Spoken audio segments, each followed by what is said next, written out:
My girlfriend lifted her glass with a calm smile, but the words she chose cut deeper than anything I had heard before. Without my degree, you'd still be nobody.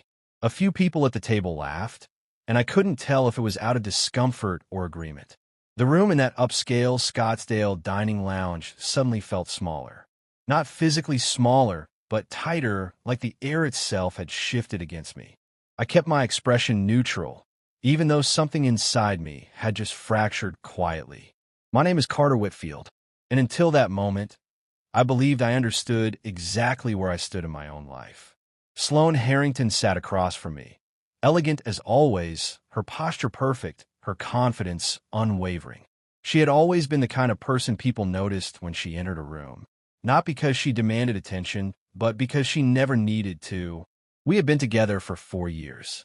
4 years of shared apartments, shared routines, shared plans that felt solid at the time. And yet, in a single sentence, she had rewritten the entire story of us. I glanced around the table. Nolan Prescott avoided eye contact. Vivian Aldridge took a sip of her wine like nothing had happened. Reed Calloway gave a tight smile that didn't reach his eyes. These were not strangers. These are the people who had watched our relationship grow. People who had attended our dinners, our celebrations, our quiet Sunday afternoons. And none of them said a word. Sloane leaned back slightly, her expression still composed. She didn't look apologetic. She didn't look aggressive either. She looked certain. That was the part that unsettled me the most. Because certainty doesn't come from a moment. It comes from something that's been building for a long time. I set my glass down slowly, not to make a point, just to give myself a second to think. Is that what you really believe? I asked. My voice came out calmer than I expected. But inside, there was a quiet pressure building. Sloane tilted her head slightly. It's not about belief, Carter. It's just reality. Reality. That word lingered in the space between us. Before we go further, I want you to think about this.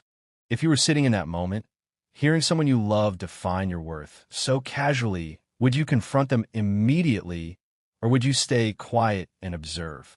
Because in that moment, I made a choice. I didn't argue, not because I agreed, but because I realized something more important than being right. I realized I had been listening to Sloane for years, but I had never actually heard her. Dinner continued. Conversations resumed. Laughter returned, softer this time, more controlled. But something fundamental had shifted, and I knew it, even if no one else acknowledged it.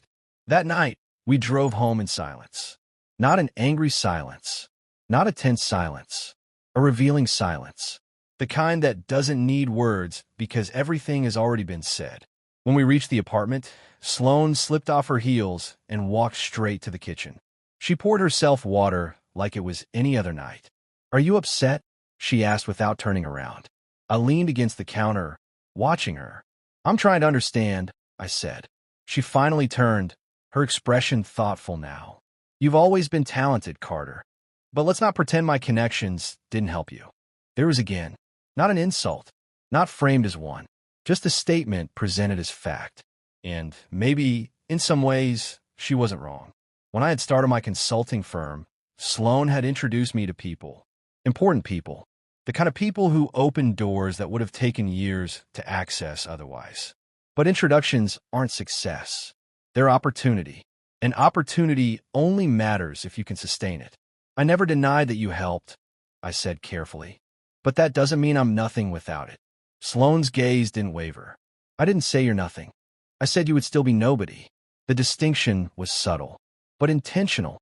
And suddenly, I understood something I hadn't allowed myself to see before. This wasn't about one comment. This was about how she had always seen me. The next morning, I woke up before her. Not out of habit, out of clarity. I sat at the edge of the bed and thought about the last 4 years. The promotions, the clients, the late nights, the quiet compromises I had made without realizing it.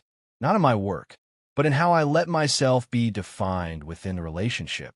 Sloane had never asked me to diminish myself. She didn't need to. I had done it naturally, gradually, almost willingly. Because when someone you admire believes they're above you, you start adjusting yourself to match that belief. And the dangerous part is, you don't even notice when it happens. By noon, I had made a decision. Not an emotional one, not a reactive one, A deliberate one. I called Nolan Prescott. We met that afternoon at a quiet cafe in downtown Scottsdale. Nolan looked uncomfortable before I even said anything. About last night, he started. I'm not here about that. I interrupted gently. He paused. I need you to be honest with me, I said. When people talk about me, without me there, what do they say? Nolan hesitated. And in that hesitation, I already had my answer. They respect you, he said finally. But what? He exhaled slowly. They think Sloane is the reason you got where you are. There was not just her belief, a shared narrative, one that had been quietly circulating for years. And I had never challenged it, not because I couldn't, but because I didn't even know it existed. I thanked Nolan and left. I didn't feel angry. I felt awake. Over the next few weeks, I made changes. Subtle ones at first, then more deliberate ones. I stopped relying on introductions tied to Sloane's network. I declined opportunities that came through her. I built new partnerships from scratch. It wasn't easy. There were setbacks, missed deals, moments of doubt that crept in late at night. But there was also something else. Ownership. For the first time in a long time, everything I achieved felt undeniably mine. Sloane noticed. Of course she did. You're pulling away, she said one evening. I'm standing on my own, I replied. She studied me for a long moment.